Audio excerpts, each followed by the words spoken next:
Bonjour, je suis Serge Bellet, vétérinaire, et nous allons parler là, de l'alimentation des chiens. L'alimentation des chiens, elle démarre par le chiot. Donc quand vous avez fait rentrer votre chiot à la maison, quand il est arrivé, que vous l'avez installé, que vous lui avez montré un petit peu les locaux, il est préférable la première semaine de continuer la même alimentation que ce qu'il avait avant qu'il arrive à la maison. C'est-à-dire demander à l'éleveur, demander aux particuliers, demander aux professionnels ce que votre animal mangeait, qu'est-ce que mangeait le chiot, et vous continuez la même chose pendant la première semaine. Ensuite, quand vous irez voir votre vétérinaire pour les premières vaccinations, vous verrez avec votre vétérinaire vers quelle alimentation il va vous conseiller en fonction de votre animal.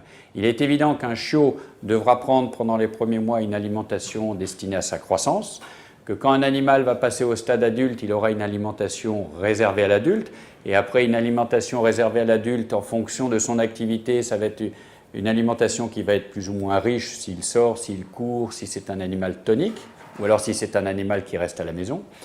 Et qu'en vieillissant, quand il va devenir un senior, il faudra adapter son nourriture avec une alimentation senior, avec une restriction de certains éléments minéraux pour le protéger au niveau hépatique ou au niveau rénal.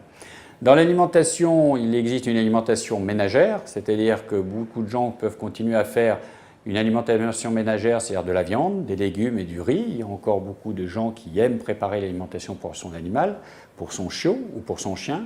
On peut faire une alimentation industrielle qui peut être humide, c'est-à-dire ce sont les boîtes, ou une alimentation industrielle sèche, ce sont les croquettes. La grande mode actuellement est aux croquettes. La grande mode aux croquettes, c'est parce que c'est un aliment qui est bien équilibré, aussi bien équilibré que les autres, pas mieux, pas moins, mais aussi bien équilibré que les deux autres. C'est une alimentation qui est pratique à donner, qui se conserve bien, qui ne sent pas et qui est effectivement plus économique. Quand vous allez avoir un jeune chiot, il va falloir le nourrir 3 fois, peut-être 4 fois par jour si vous l'avez à 2 mois, ensuite 3 fois par jour. Et ensuite, une fois qu'il est adulte, selon l'activité de l'animal, ça sera 2 fois par jour ou 1 fois par jour. Là encore, c'est votre vétérinaire qui verra avec vous pour mettre tout un planning et d'alimentation et de croissance avec votre animal. Vous pouvez toujours mixer, c'est-à-dire que même si votre animal mange des croquettes, vous pouvez de temps en temps lui donner un petit peu de poulet ou un petit peu de jambon ou un petit peu de fromage. Attention, il y a des aliments qui sont totalement contre-indiqués. Il ne faut jamais donner d'os de petits os, lapins, poulets ou volailles à votre chien, parce que c'est des aliments qui peuvent, en étant mordus, se casser, former des esquilles et entraîner soit des occlusions, soit des accidents. Il ne faut pas donner de lait. Le lait n'apporte rien du tout à votre chien. Il peut éventuellement lui donner de la diarrhée, donc pas de lait. Vous pouvez lui donner des fromages en pâte, de la vache qui rit, des Montbel, du gruyère, pas de fromage fermenté. Et bien évidemment, c'est quelque chose que tout le monde sait mais que peu de gens appliquent, le chocolat est toxique. Donc pas de chocolat pour votre chien, pas de graisse cuite, pas de choses trop riches. Une alimentation équilibrée, là aussi c'est de la prévention, c'est un animal en bonne santé. Et on a quand même tendance aussi à dire qu'un animal, plus il mange la même chose, mieux il se porte. C'est souvent de l'anthropomorphisme de se dire le pauvre il mange toujours la même chose, ça doit être ennuyeux pour lui.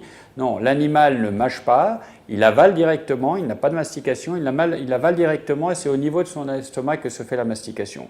Donc ça va être plus par l'odorat qu'il va être attiré par sa nourriture et donc pas d'anthropomorphisme, on n'est pas obligé de changer régulièrement la nourriture de son animal. Une bonne alimentation, ça veut dire une bonne santé. Tequila et Serge Bellet ont été ravis de vous donner ces différents conseils pour que la vie soit la plus agréable et la plus douce possible avec votre nouveau compagnon. À bientôt.